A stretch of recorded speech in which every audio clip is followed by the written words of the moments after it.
जय श्री कृष्ण। कृष्ण नटखट हैं, कृष्ण छलिया हैं, कृष्ण माखन चोर हैं।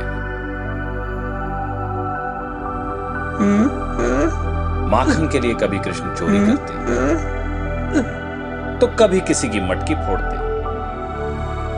यशोदा मैया के पास आए दिन उनकी शिकायतें आती।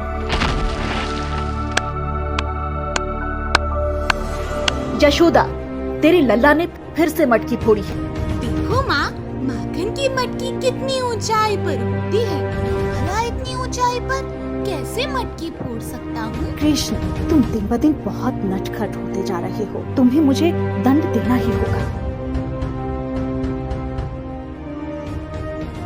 यशोदा कृष्ण को एक रस्सी के टुकड़े से बांधने लगी, लेकिन रस्सी छोटी पड़ गई। यशोदा ने रस्सी का एक और टुकड़ा पहली रस्सी में जोड़कर कृष्ण को बांधना चाहा, लेकिन तब भी वो कृष्ण को बांध ना सकी। छोटी रस्सी। यशोदा ने रस्सी में तीसरा और चौथा टुकड़ा भी जोड़ा, लेकिन कृष्ण को बांधने के लिए रस्सी हर बार छोटी पड़ गई। कृष्ण ने जब देखा कि उनकी मां निराश और परेशान हो रही है, तो उन्होंने खुद को रस्सी में बंधवा लिया। यशोदा कृष्ण को रस्सी में बांधकर घर में कामकाज करने चली गई। मां के जाते ही कृष्ण ने बल प्रयोग किया और ओखली को घसीटते हुए बाहर आ गए। घर के बाहर आकर उन्होंने दो पेड़ों के जोड़ों को देखा। दोनों के बीच में निकलने की जगह बेहद कम थी। उन्होंने फौरन ओखली से मुक्त होने की योजना बनाई। अगर मैं इन पेड़ों के बीच से निकलूं, तो ये ओखली इन पेड़ों में फंस जाएगी। मैं जोर लगाऊंगा तो रस्सी टूट जाएगी और मैं मुक्त हो जाऊंगा। कृष्ण संपूर्ण ताकत के साथ ओखली को खींचते हुए पेड़ों के बीच तक ले गए। ओखली पेड़ों के बीच में फंस गई। कृष्ण ने बल प्रयोग किया। दोनों पेड़ भारी आवाज के साथ जमीन पर गिर पड़े। उधर पेड़ की आवाज सुनकर यशोदा चौंक पड़ी और इधर पेड़ टूटते ही एक चमत्कार हुआ। दो यक्ष पेड़ से प्रकट हुए। उन्होंने कृष्ण को हाथ जोड़कर प्रणाम किया और बोले, हे प्रभु, हम दोनों कुबेर की संतानें हैं। मैं नलकुमारा और ये छोटा भाई मणिग्रीव। हमारी गलतियों के कारण नारद मुनि ने हमें श्राप दे दिया था और हम पेड़ बन गए थे। उन्होंने कहा था कि कृष्ण के छूने से तुम श्राप मुक्त हो जाओगे। प्रभु, आज आपके स्पर्श से हम श्राप मुक्त हुए हैं। ऐसा कहकर दोनों यक्षों ने कृष्ण को नमन किया और आकाश लोक में चले गए। यक्षों के जाते ही यशोदा वहां पहुंची। वो पेड़ों को उखड़ा देखकर हैरत में पड़ गई। कृष्ण को सकुशल देखकर उन्होंने कृष्ण को गले लगा लिया। वक्त का पहिया धीरे धीरे आगे बढ़ रहा था। कृष्ण भी बड़े हो रहे थे, लेकिन उनकी शरारतें और लीलाएं बढ़ती उम्र के साथ भी कम न हुई। एक रोज मैया यशोदा समेत घर के लोग किसी काम से घर के बाहर गए हुए थे। उसी समय एक फल वाली वहां से फल बेचते हुए निकली। फल ले लो, फल, मीठे फल, ताजे फल। कृष्ण को फल खाने का विचार आया। वो फौरन फल वाली के पास पहुंचे। कृष्ण के सौंदर्य को देखकर फल वाली के मन में मां की ममता उभर आई। कृष्ण ने फल वाली से कहा, ओ फल वाली, मुझे फल दो ना।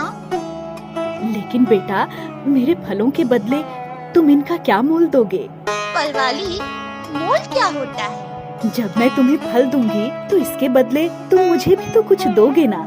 उसी को मोल कहते हैं। फल वाली, मेरी मैया तो मुझे ढेर सारा प्यार करती है, माखन देती है, लेकिन वो तो कोई मोल नहीं लेती। अरे कितना भोला है तू। लेकिन बेटा, मेरा गुजारा तो ये फल बेचकर ही होता है। तू मुझे कुछ नहीं देगा तो मैं अपना गुजारा कैसे करूंगी? अच्छा फल वाली, तो मैं तुम्हारे लिए कुछ लाता हूँ। अरे कितना भोला है ये कृष्ण। कृष्ण घर में गए और अंजुली में अनाज ले आए, लेकिन फलवाली तक पहुंचते पहुंचते उनकी अंजुली से सारा अनाज नीचे गिर गया। लो फल वाली, मैं तुम्हारे लिए अनाज लाया हूँ। अरे बेटा, तुम्हारी अंजुली में तो अनाज के कुछ ही दाने बचे हैं। लेकिन ला लल्ला ला, तू ये अनाज के चंद दाने ही दे दे। लल्ला, मैं तुझे फल तो दे दूंगी, लेकिन क्या तुम मुझे इसके बदले में माँ कहोगे? मेरी गोदी में बैठोगे?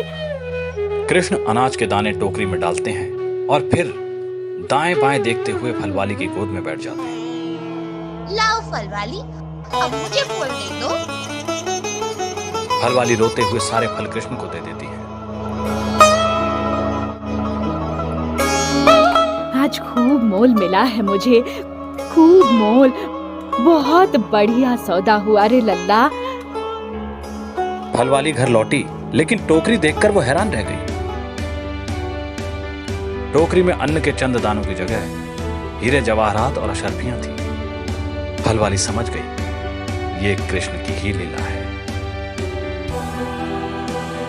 वाह रे लल्ला, तूने अपने प्यार का क्या मोल दिया है मुझे। माँ कहकर माँ की सारी पीड़ा ही हर ली। आज कृष्ण से बहुत बढ़िया मोल मिला है मुझे। कृष्ण जी की ये लीला बताती है कि भगवान पर जिसने भरोसा कर उनकी भक्ति की और अपना कर्म किया, वो संकट के भवसागर को आसानी से पार कर गया।